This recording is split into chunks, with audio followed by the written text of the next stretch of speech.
tonight calling out systemic racism in a Quebec hospital 3 years after the death of Joyce Echaquan.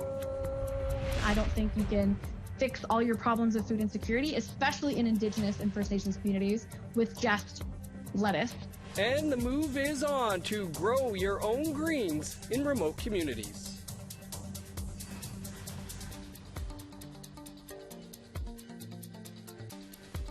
Good evening, I'm Dennis Ward. Welcome to APTN National News. It was a stormy start for what could be a historic election day in Manitoba. It was already record-breaking before polls opened at 8 a.m. this morning. That's because, according to Elections Manitoba, a record 200,790 Manitobans cast their ballots in the 8 days of advance voting. This election, the province's 43rd, could see a First Nation premier elected for the first time. NDP leader Wabkanu is vying for the premier's job against incumbent Heather Stephenson of the PCs and the Liberals' Dougal Lamond. The NDP fielded a total of 10 Indigenous candidates, while the Liberals and PCs each have 5. There are 57 seats in the Manitoba legislature. At dissolution, the Conservatives had 35 of those seats. The NDP held 18, and the provincial Liberals had 3. 1 seat was vacant. Polls close at 8 p.m. Central Time. We'll have the full results and reaction here tomorrow. To another election today, this one in the House of Commons, where the first person of color was elected as Speaker. Members of all the parties elected Liberal MP Greg Fergus to the position on Tuesday. Fergus replaces outgoing Speaker Anthony Rota. He was forced to resign last week, embroiled in controversy after he invited and introduced Ukrainian Yaroslav Hunka in Parliament last month. Hunka fought in a Nazi unit during World War II. Fergus says he plans to improve the decorum of the House in his new role. A reunification home was created in Brandon, Manitoba, meant to help parents keep their children out of child family services and prepare them for life overcoming addictions. While it's helped many families during its 4 months of operation, it's getting some pushback from City Council and some residents. Tamara Pimentel has more. For 3 months, Leonard McIver has been able to live with his wife and son while recovering from his addictions. You know, he's starting to walk and whatnot. And yeah, just making me happy, really happy to be here. The family is living at the Aurora Reunification home in Brandon, west of Winnipeg. What used to be the Redwood Motor Motel, a hub for illegal activity, is now a place that provides a safe, sober living environment. Over 20 families live here. The majority are Indigenous. Parents can keep their children out of the child welfare system, learn the basics of parenting while receiving support 24/7. Residents must first go through an addictions recovery program to stay here. For McIver, it's given him a chance to build a stronger relationship with his wife. We came a long way of healing, so that I love it. It's a good progress, you know. The program helps Shirley Bolio stay connected with her culture, with access to elders and teachings. Her new addiction? Beating. She says she's been breaking an ongoing cycle of addictions in her family. Her 3 children are now back in her care. Realizing how bad it was for me to drink and all that. I lost my kids to CFS. I was sick of it. And my kids wanted their mom back. But owner Michael Bruno says there's been pushback from some Brandon residents and city councillors after applying for a zoning variance. He says he got the go-ahead to run the program before it opened in June. Maybe I even feel like there might be some racism involved. I went to the city and I talked to the city planners, told them what I was doing. They said, great idea. They love, how's my zoning for hotel zoning is fantastic. So then I went ahead. I wouldn't have purchased the hotel if I knew there'd be problems. So I purchased the hotel. I opened up in June, and all of a sudden I got a call from the city saying I had to get a rezoning. We do feel this is a special needs housing and as thus is not permitted in our zoning bylaw. At a public hearing in August, the location, access to playgrounds and services came into question. The team at Aurora has since fenced in the parking lot and is currently transforming the space into a play area, and a daycare is currently under renovations. APTN asked the City of Brandon more about the issues that were raised at the hearing. No one was available for an interview. In an email, the city states the Planning Commission initially denied the application. On Tuesday evening, City Council will be holding a third public hearing to reconsider. For all parents here, the main goal is to get employment and housing. Even those that leave come back for visits. We need this kind of place. It's well needed, and like for what it's done for me, like people don't see that, and I wish they can. Drumming and singing together has been a regular occurrence, introducing their children to culture and a community. Tamara Pimentel, APTN National News, Brandon. An Indigenous child welfare expert from Saskatchewan addressed the issue of racism in a recent YouTube webinar. She says racist attitudes remain a barrier to reconciliation. APTN's Leanne Sanders has that story.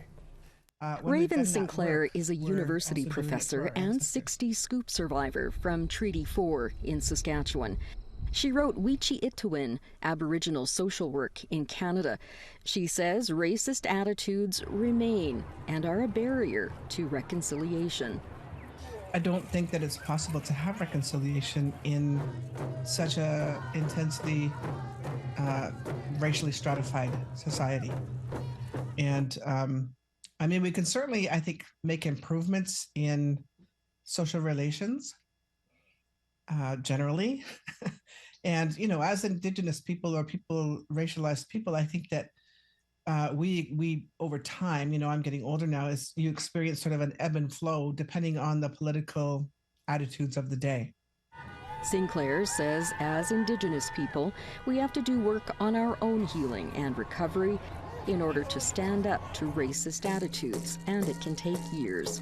When we've done that work, we're also doing it for our ancestors who couldn't at the time they were, you know, experiencing such atrocities. But it's really the only way to become really clear about who we are as Indigenous people. Leanne Sanders, APTN National News, Winnipeg.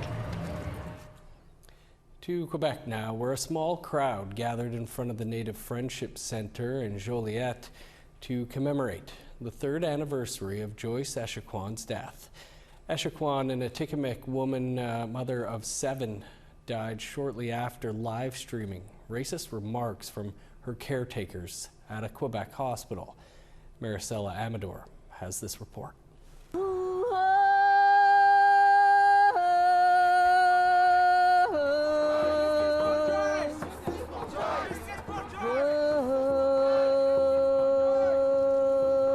Members of the Atikamekw community, advocates, and Indigenous leaders marched toward the Joliette Hospital where Joyce Echaquan died. Justice for Joyce! Justice for Joyce! As echoes calling for justice reverberated through the streets, just like it did 3 years ago.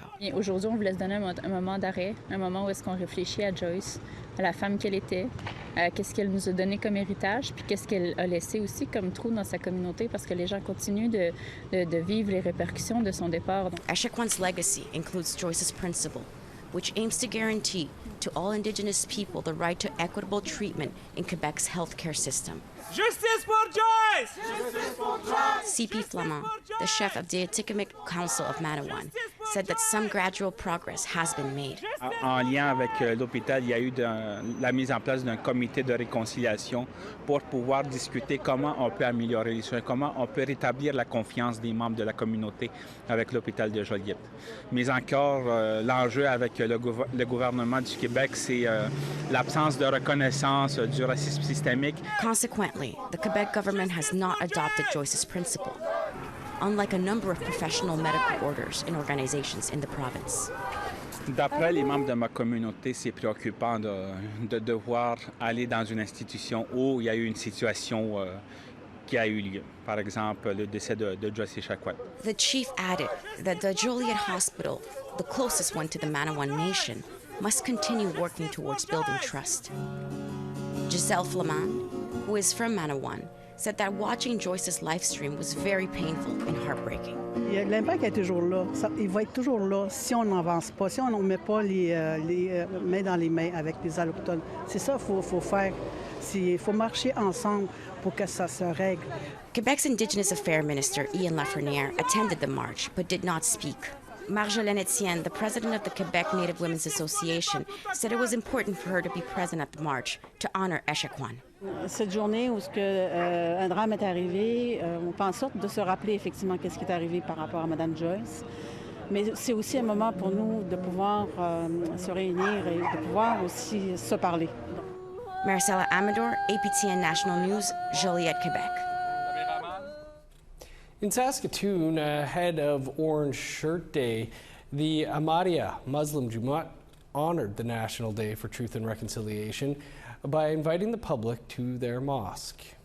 They gathered hundreds of people together wearing orange shirts at their mosque in Saskatoon and opened with a prayer from Elder Roland Duquette, as well as Muslim prayers for residential school survivors to honor them. The Muslim communities held similar gatherings in various cities across Canada to recognize how the residential school system affected Indigenous peoples. Rashid Ahmed, the Saskatoon organizer for this event, says as newcomers to Canada, it's important to know Canada's true history, specifically the Indigenous history and the impact of residential schools. It is very important for us as a newcomer, comer and Muslim community to learn from our First Nations brothers and sisters, their history, their culture, and give them respect, because our history is very similar to Indigenous community, and most of the people who are living here in Canada from our community were persecuted in country. So we know the pain, and we know your feelings. So that's why it is very important for us to organize Orange Shirt Day. Time to step aside for a quick break. Still to come, ground is broken on a new facility to help people transition out of the child welfare system.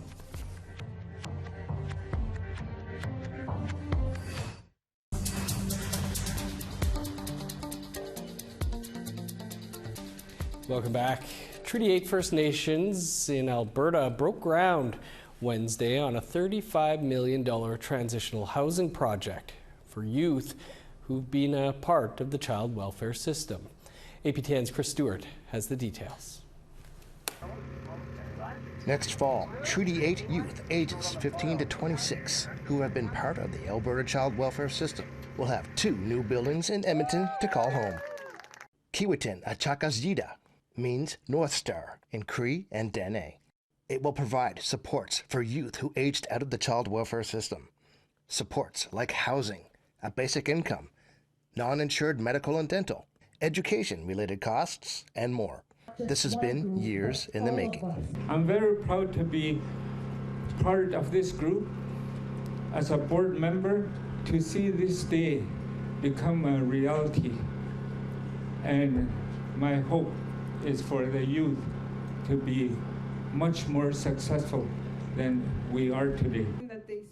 Chief Ramona Horseman told the crowd that the program will reconnect youth with their culture. The child welfare system, the Western welfare system, has really been detrimental for our people, losing our languages, our cultural identity, and our connection to the Great Spirit and the Creator.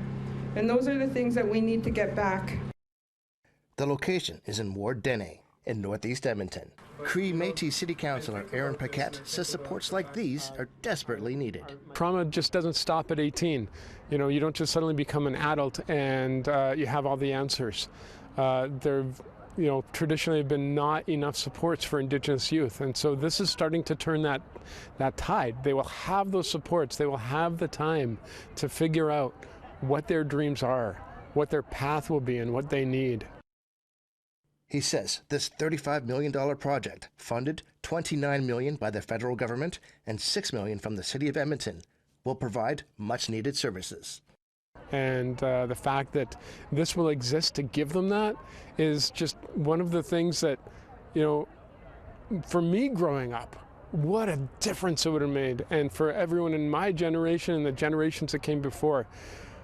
And so for our youth to have this now coming for them, it fills my heart. Chris Stewart, APTN National News, Edmonton. A small bridge in northern Saskatchewan has been named Reconciliation Bridge. The bridge connects the village of Air-Ronge, Lac La Ronge Indian Band, and the town of La Ronge. It's also a major connector to Saskatchewan's north. Elder Tom Roberts unveiled the new sign during a ceremony on the National Day for Truth and Reconciliation. Officials said the new name will help the communities move forward in a meaningful way. Time for one last break, but stick around, there's more to come.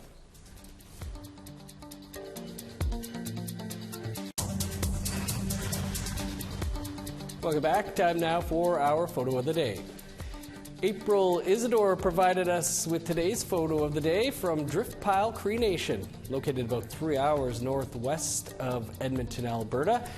As this looks like a double rainbow hangs over the community. Thanks, April. Send us your pictures to share@aptn.ca to be our next photo of the day. Now let's take a look at tomorrow's weather forecast. Starting on the East Coast, 22 for Halifax, 20 in Fredericton, 7 with showers in Kuujjuaq, 7 and cloudy in Nain, sunny and 29 in Montreal, 26 under the sun in Chibougamau, rain and 26 in Sault Ste. Marie, 28 in North Bay, showers and 24 in Thunder Bay, rain and 27 in Sioux Lookout.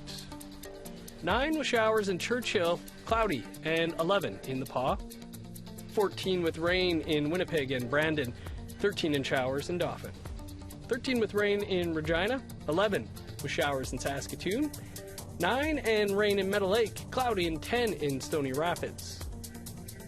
Over in northern Alberta, showers in 9 for Fort Chip and Fort McMurray, 12 with rain in Edmonton, Red Deer and Calgary. Showers in 15 for Vancouver, rain and 21 in Kamloops, 12 for Prince George, 6 in Dease Lake, 0 with snow in Old Crow, +4 in Whitehorse, 7 with rain in Yellowknife, +2 with snow in Norman Wells, 0 and flurries in Sax Harbor, snow and 3 in Paulatuck, 4 for Chesterfield, showers and 5 in Whale Cove, 0 with snow in Resolute, +1 with flurries in Joe Haven.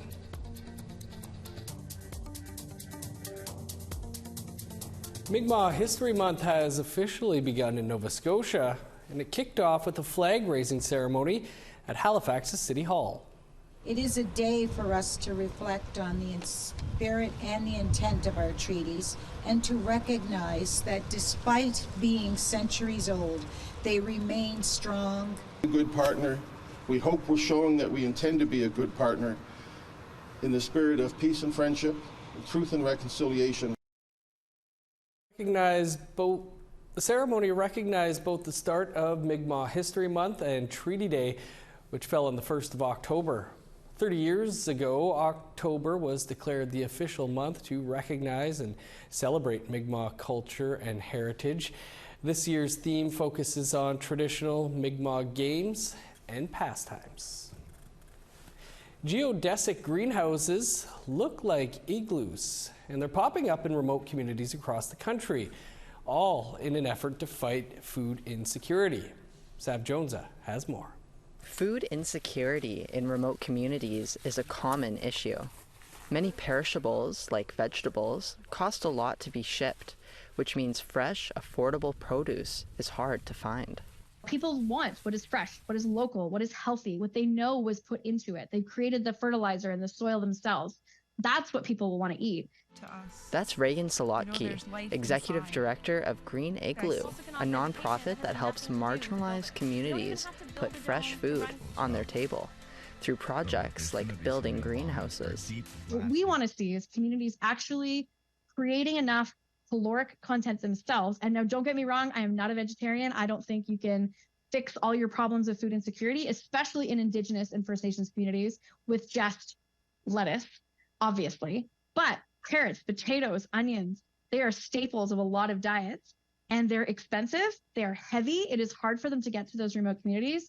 And, you know, a lot of people living on reserves or in those remote communities are struggling to get their basic needs met. This year alone, Green Igloo has worked with 10 communities across Canada to build 27 greenhouses for their schools, food banks, and of course, the community. This year, our 10 communities, 7 of them were fully funded through us finding funding for them. So we are trying to take all of those things off people's plates. You don't have a project manager that's able to put all of your energy into building this. Come work with us. We will help you with that. Each project is designed to suit each community's needs and is owned and operated by the community with ongoing support from Green Igloo. The community response, once they realize what the situation is, that it is their greenhouse, it is their community garden, it is their food infrastructure project, and that there are jobs that they are being attached to that are not with Green Igloo, that are actually with their community, and that they can do whatever they want to. We're really seeing wonderful input from the communities, ideas, lots of great workshops happening. Sab Jonesa, APTN National News, Winnipeg. APTN's current affairs programs all return this week. New episodes of APTN Investigates, Nation to Nation, and In Focus will debut. It all starts tonight with the premiere of the 10th season of Face to Face. Our guest is longtime journalist Duncan McHugh, who is now a professor of journalism at Carleton University. When I started 25 years ago, I didn't meet many young Indigenous students who saw a place for themselves in the newsrooms. The newsrooms were predominantly white. You know, Canadian media has had and still has a whiteness problem. And so when Indigenous people would show up in the newsroom, they didn't feel culturally safe. They would pitch ideas that weren't getting listened to, and they'd say, and they'd move on. After a very short internship or something like that, say, forget it. This place doesn't want to listen to who I am. They want to turn me into what they think a reporter looks like, sounds like, the kinds of stories that reporters tell. And you can catch that whole episode with Duncan McHugh in less than 2 minutes time right here. And be sure to join us at 3 p.m. Eastern Time tomorrow for the season premiere of In Focus. I'm Dennis Ward. Thanks for being with us. We leave you tonight with Migma lobster harvester of the Sabaganagati Migma Nation posted this video on social media of a shark alongside their boat in St. Mary's Bay in southwestern Nova Scotia last Sunday. The fishers say a shark in the bay is a rare occurrence, and the shark may be looking for seals as a preferred food. Have a good night.